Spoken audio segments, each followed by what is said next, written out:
ఆంధ్రప్రదేశ్లోని విద్యార్థులకు, తల్లిదండ్రులకు, ఇంకా ఉపాధ్యాయులకు ఒక ముఖ్యమైన అప్డేట్. వేసవి వేడి మెల్లమెల్లగా పెరుగుతోంది కదా. ఈ నేపథ్యంలో స్కూల్ టైమింగ్స్లో కొన్ని కీలకమైన మార్పులు రాబోతున్నాయి. అవేంటో ఈరోజు వివరంగా చూసేద్దాం.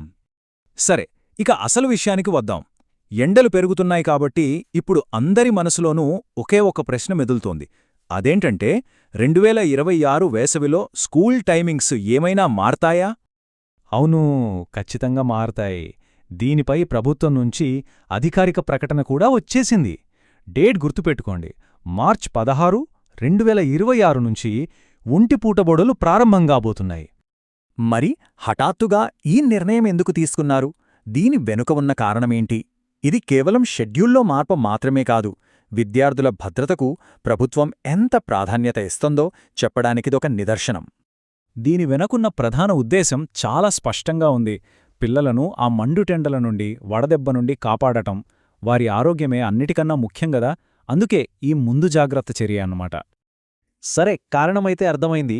మరిప్పుడు కొత్త టైమింగ్స్ ఎలా ఉండబోతున్నాయో ఆ వివరాలేంటో ఇప్పుడు చూద్దాం. 1వ తరగతి నుంచి 10వ తరగతి వరకు అందరికీ ఒకే టైమింగ్స్. స్కూల్ ఉదయం 7:45 మొదలవుతుంది, మధ్యాహ్నం 12:30 ముగుస్తుంది. అంటే ఎండ తీవ్రత పెరగక ముందే పిల్లలందరూ సేఫ్గా ఇంటికి చేరుకుంటారు. ఇప్పుడు చూడండి, ఇదే ఆ అధికారిక సర్క్యులర్ ప్రభుత్వం జారీ చేసింది. ఈ షెడ్యూల్ మార్పులకు ఇదే ఆధారం. ఇందులో గంటలవారీగా పూర్తి వివరాలు చాలా క్లియర్గా ఇచ్చారు.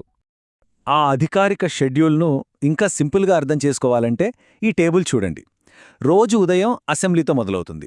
ఆ తర్వాత ప్రతి పీరియడ్ 40 నిమిషాల పాటు ఉంటుంది.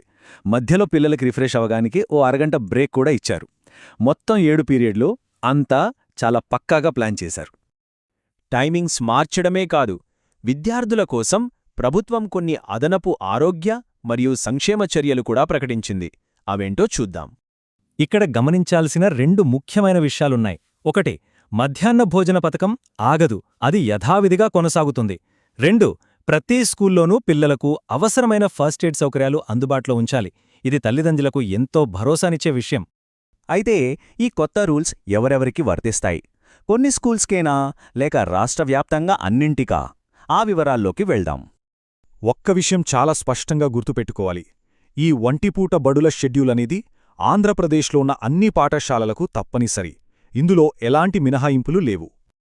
ప్రభుత్వ, జిల్లా పరిషత్, మునిసిపల్, ఎయిడెడ్ ఇంకా గుర్తింపు పొందిన ప్రైవేట్ స్కూల్స్ ఇలా యాజమాన్యంతో సంబంధం లేకుండా ఆంధ్రప్రదేశ్లోని ప్రతి ఒక్క పాఠశాల ఈ కొత్త ఆదేశాలను పాటించాల్సిందే.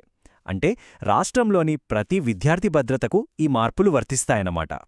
ముగింపుగా చెప్పాలంటే ఈ మార్పులన్నింటి వెనుక ఉన్న అంతిమ లక్ష్యం ఒక్కటే: విద్యార్థుల ఆరోగ్యం, వారి భద్రత. ఈ వేసవిలో పిల్లలందరూ సురక్షితంగా, ఆరోగ్యంగా ఉండేలా చూడటమే ఈ నిర్ణయం యొక్క ముఖ్య ఉద్దేశ్యం.